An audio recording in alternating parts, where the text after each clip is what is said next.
Hashtag Talk Thursday with anything that concerns our communities, and if you are affected by an issue and we have not touched on it yet, you can email us Ekse at capetowntv.org, highlight it and let us talk about it every other Thursday right here on Cape Town TV. Welcome to it, it's Ekse Live. My name is Lama. I'm joined in the studio by Kim Blanche. Adonis is my co-host. It is a Thursday afternoon. And remember, every other Friday we do put on the light on you if you're a musician and you'd love to see your music video making it to the #1 on the top 3. All you have to do is submit your music video to lama at capetowntv.org, and then after that we put it on the top 3, and then your followers need to vote. In order for your votes to be counted, you need to like and share the page, like and share the post, and then Vodeli artist yako. Tomorrow we have a listening session with the Africa Soul Experience, as well as Nati and the Soul Fire Town. Joining us in studio is Rekang from the Alternative Information and Development Center. What we need to find out right now, what is the AI and Development Center, and when was this center formed? And welcome to the show. Thank you for having me, Lama. Cool. The IDC, or as you said, is a non-profit based in Cape Town, and our work is primarily concerned around fighting for a wage-led, low-carbon, sustainable development path. And what that means, I think, is in light of our economic and ecological crisis, there are drastic steps and measures needed to alleviate our broader social issues and economic issues. And we believe in fighting for well-paying, sustainable jobs that are quite concerned with the environment that we live in, and also sustainable for long-term issues. And the AIDC, of course, was formed in 1996, quite a while back, 3 years now. So it's quite old, and not old, but has a rich history within South Africa and fighting for a better society for all. Where do you fit in? What do you do there? Myself. So I am the media liaison officer. So okay, that's why you're here. Yeah, so it means I come to these kinds of things, and I speak about us, and I try to put us out there and make sure that people know about the good work that we're doing in fighting for better South Africa and better South Africa for all. Speaking of the good work that you guys do, I hear from the grapevine that you've got this 1 million climate jobs initiative program. What is that? Yeah, so it's a very exciting initiative that we have that work, actually not even ours, it belongs to a number of groups of people. So it's an alliance of labor, social organizations, community organizations that is fighting for a better society through challenging climate change and creating meaningful and valuable jobs in that process, because the climate crisis is a massive issue that we're facing in society as a whole, and the need to build meaningful jobs in fighting the climate crisis. So it's an initiative that was launched in 2011, and it's about going quite strong now, 8 years, and really pushing communities across South Africa in fighting for a better society for themselves and leading it as themselves. Cool. Rekang, so what are some of the major challenges, in your opinion, that South Africa is facing in terms of economic and social? Yeah, so I think that's a very broad question, and I think there's so much that's facing our country at the moment that if we had to, I think, pin one issue, maybe it's the crisis of the economy. And it's something that we encounter on a day-to-day basis. You know, low growth, rising poverty rates. About 55% of people in the country live on less than 1,200 rand a month, which is a massive issue. More than 10 million people have no jobs. I think the broader issue is the crisis of the economy, and that translates to things like violence and gender-based violence we see in our communities as a whole. So I think it's a crisis of the economy that's underpinned by a lack of investment in the productive sectors of the economy that are also concerned with the environment we have as people. So I think it's really an economic crisis that we face in society, and that needs drastic measures and steps in order to alleviate it. And I know you spoke about the 1 million climate jobs initiative. Are there any other opportunities or youth campaigns that people can get involved in? So the beautiful thing about AIDC's work is that it's so multifaceted and we cover so many different areas. There are various points where people can enter. So the Million Climate Jobs Initiative is one of them, and it allows for, in many ways, people to rally around the issue of climate issues. However, also the campaign to dismantle corporate power, which is a Southern African campaign that's focused on fighting the effects of brought on by these transnational corporations that degrade our environment, that take money out of the country, that leave people in really a bad situation, and make sure that we hold them to account and challenge them as a whole. And these are all campaigns that are made and led by people on the ground, and these are their campaigns, and we work with them on those fronts. That is a lot of problems to tackle for one. How many people are in this team? So I think the team is, obviously there's quite a 15 staff members, 15 to 20, but also all the partner organizations we work with, there's quite a number of partners. Okay. We have, so for example, the Progressive Community Movement, or PCM, is one based here in Cape Town. Amadiba Crisis Committee, for example, in the Eastern Cape, Albania, they had a significant victory with the Right to Say No campaign and fighting against a mining corporation there. And in all these campaigns, we're really working with communities and working with them, in tandem with them. Yeah. We're working with trade unions and labor on, for example, ESCOM. So it isn't just us alone, but it's us with other people, because it won't take one organization or one movement to fight these various issues. And how can we get involved? Where can we contact you? Okay, so on Facebook, find us at Amanda Media. You can find us online, aidc.org.za. You'll have a comprehensive overlook of all the various issues and work we're doing on a daily basis. Obviously, we can't capture it all in this conversation, but there's so much that people can get involved in. Simply shoot us a mail. We have regular public events. We sometimes advertise them here on CTV, so you might see us on here. But I think it's an important way to get in touch with us. So go on our website, aidc.org.za. And in your opinion, where do you think we are as a country in terms of social justice?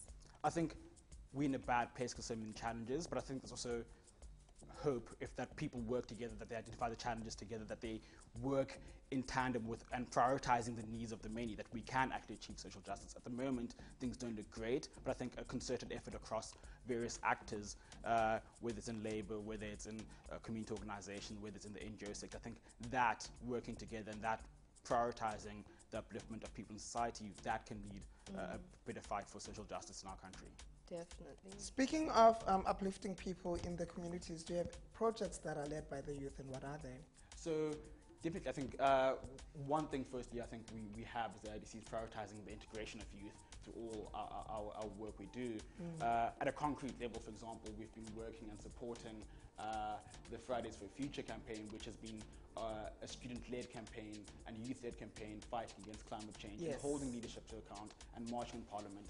And on the 20th of September, for example, there will be another one which we're encouraging all people to support and stand with outside Parliament, 20th September, where young students are saying to their politicians and the leaders, saying that, listen, the climate crisis is a massive issue, we have to fight it now and fight it tomorrow. So I think at a broader level, we stand always in tandem with young people. When they take initiatives, we say we'll support them, and here's what we have at our disposal, whether it's the research on how we can build a community in climate jobs, whether it's in whatever support we can get, hosting spaces for young people to plan their meetings for these sort of campaigns. So I think we are flexible. You can always contact us, and if we are in alignment with the work young people are doing, we're always willing to support and engage with them and push it forward. Because I think, for example, something the Fridays for the Future was quite an organic movement that spread up, and young people took the initiative, and I think that's a great thing to do. So we'll support them however possible. Are there opportunities at the center that you offer people? In terms of opportunities, obviously we do the hosting of events. We have a nice resource and information center. We're based at 129 Rochester Road, an observatory with fantastic resources there for young people to learn more and know more about the world existence, so that they can take the challenges forward themselves. And we have workshops and programs that we engage in regularly with various partners and organizations we work with that are oftentimes youth-led and youth-centered. What are those programs? So for example, I think if you look at something like Progressive Community Movement, which is literally a movement which used to be young people who took forward and said, we have challenges in our community, we need to alleviate them, whether it's be housing, healthcare, transport.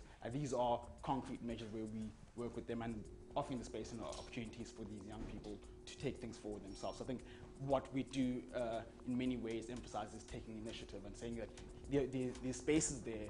How can we work with you, and what do you bring to the table? What do we bring to the table? How do you make these align in fighting, I think, what I mentioned earlier, which is a wage-led, low-carbon sustainable development path. Okay. So if you are a young person and you do want to get involved, what are the active steps? So if you go to the resource center, for example, what can you do there? How would you actively be participating in change? So for example, I think you asked about the 1 million climate jobs campaign. So that's, I think, a concrete measure that in that, for example, you can find active ways in your community on water issues and where to challenge and hold the state to account, and what measures you need, and how do we in many ways alleviate the challenges that people face. I think part of it is finding the steps yourself in congruency with the various issues. So we, for example, speak to the climate issue, and this is a wide-ranging and widespread concern for many people in the country, and that then touches two local issues. For example, we have the water crisis in the Western Cape, which is a continuing issue. We have rains, but things aren't perfect, and holding the Western Cape government to account on those matters in tandem with us. So again, our programs organically, I think, breed these solutions, and if you look at the various issues we tackle, there's always room for engagement and involvement, and concrete involvement through, I think, active dialogue and active engagement on those fronts. So you don't have to be a student politician, you don't have to be someone who just wants to make a change. Anybody can come in, yes, anybody's it's welcome. open. Again, no one comes in the spaces knowing how to even make change, knowing what it requires to make change. It's a process, a continuous process that we do encourage people to take up. And are there any sort of mentorships, or how are people learning? So whether it be our workshops, our public forums, we do have internship programs and volunteer programs that we've held over the past few years and continue to do so. So there are active steps, and in the various programs we do and the work we do, there's active sort of skills development that people acquire and learning organically. And we also produce a fantastic magazine called Amandla Magazine. It's, again, a great resource.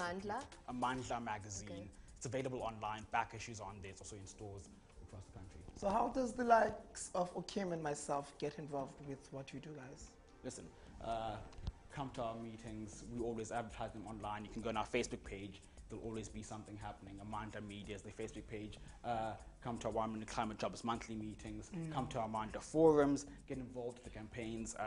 Contact us online. Our address is always on there, and we're always open from 9 to 5, and we're always welcome to people who are engaged and interested in participating and taking things further. So how do they get hold of you online? You can either go on aidc.org.za or you can go on @Amandla Media on Twitter or Amandla Media on Facebook, and we're quite welcome and open. We always respond to people's inboxes and emails, just because, Your next forthcoming project? What is it? So we have multiple projects. I mentioned, for example, on the 20th of September, the strike outside Parliament. I think we do encourage people to go to that. It's a very important initiative undertaken by young people that we all have to support if we're concerned about the natural environment and the future of the planet we live in. Okay, that's the closest one that you're working on. And we have many events happening across the time. I don't have a calendar on me at the moment. But of course. But again, if you go on our Facebook page, go on our website, the details will always be there. Yeah, all the best, man. Thank you for coming through and enlightening us. Cindy Swasibia says, hi, I have your artists here. Can you have an interview with them? Of course, if you send your biography, their biography, as well as Mkulo Wabo ku ekse@capetowntv.org or to lama@capetowntv.org, or call us on 021-448-0448. Sizoyivula lendlela. Abanye abantu abavula indlela, it's Pro and Mai with Vula Lendlela. Enjoy this music interlude.